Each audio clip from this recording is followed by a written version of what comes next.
It was a free-for-all. There was no media there. There's no one to look after you. And the Marines took it upon themselves to shoot at, beat, rob, rape, kill whoever they wanted to. And that's being proposed on the news as like a few bad apples. This is a very isolated incident.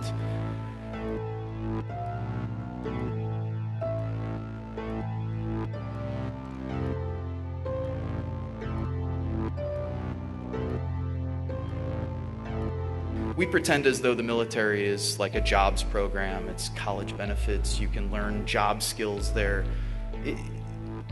Trying to shift the way people have thought about the military. At essence, what the military is, of course, is an institution for death and destruction. So what you're taking is 17, 18, 19-year-old kids. You're putting them through 13 weeks of boot camp training. You're putting them through 8 weeks of school of infantry training. And after those 20 weeks of training, people are ready to kill. And you're ready to kill on command. And that's what you're meant to do. You're meant to be a mindless machine. You follow orders. That's what the military is all about. You don't think for yourself. You don't have agency. You're not a human being. You're a cog in a gigantic machine. And for those who have power and wealth, of course, you're just another number. And for the generals, you're just a body. That's what we used to refer to other Marines as bodies. Like, yeah, we need more bodies here. Get more bodies on the ground, get more boots on the ground. You're not a person, you're a boot. Get more boots on the ground. And what's inherent to that training?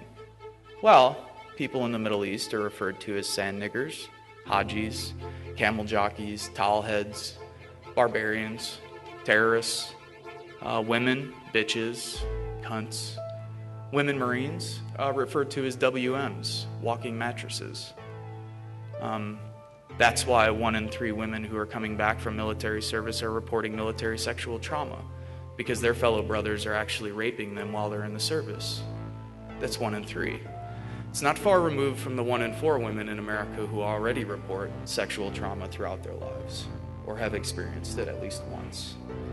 So, again, firmly entrenched in the military culture and in the institution is patriarchy and homophobia.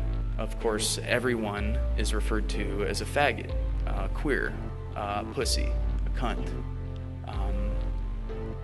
Again, reinforcing that you're weak, of course, if you're gay, bisexual, queer, so on and so forth.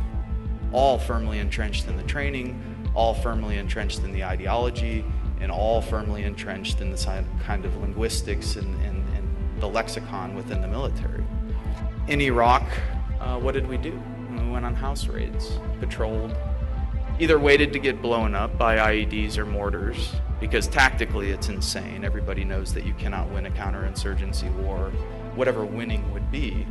It's never happened. You can talk to the British who've been to Malaysia, you could talk to the French who've been to the Algiers, you could talk to the Americans and Australians and the rest who've been to Vietnam and Korea, and the Soviets in Afghanistan, and the United States in Afghanistan and Iraq, and every single time militarily have had their asses kicked, and rightfully so. But have also caused tremendous amounts of death and destruction. 1 million Iraqis dead. 7 million Iraqis displaced within a country of 25 to 30 million people. An entire generation lost. People forget that when there's a war for 10 years, kids don't go to school. You don't develop.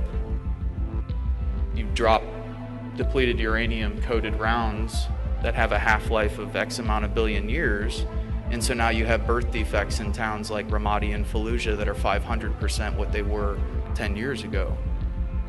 We've absolutely devastated that country, the United States and the West. After 30 years of warfare, supporting both sides in the 8-year war with Iran and Iraq, the Gulf War, the sanctions throughout the 90s that Madeleine Albright and Bill Clinton said were worth it. 500,000 dead, women and children. Madeleine Albright on news, 10 o'clock news. Yeah, it's worth it. Absolutely. What was happening over there? We were killing people. We were killing innocent people. People were being taken captive. If they looked like a quote-unquote insurgent, you did what you wanted to do with them. It was a free-for-all. There was no media there. There's no one to look after you. And the Marines took it upon themselves to shoot at, beat, rob, rape, kill whoever they wanted to. And that's being proposed on the news as like a few bad apples. This is a very isolated incident.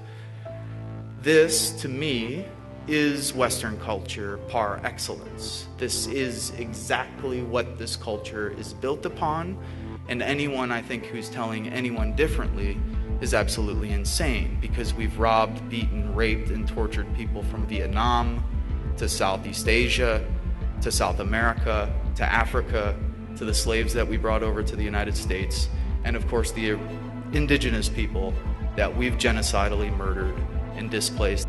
We operate 900 to 1,000 military bases worldwide and have overthrown democratically elected governments from Libya to Iran to Chile, and right now as we speak, drones are killing civilians from Pakistan to Somalia, all in the name of American empire and all with American tax dollars.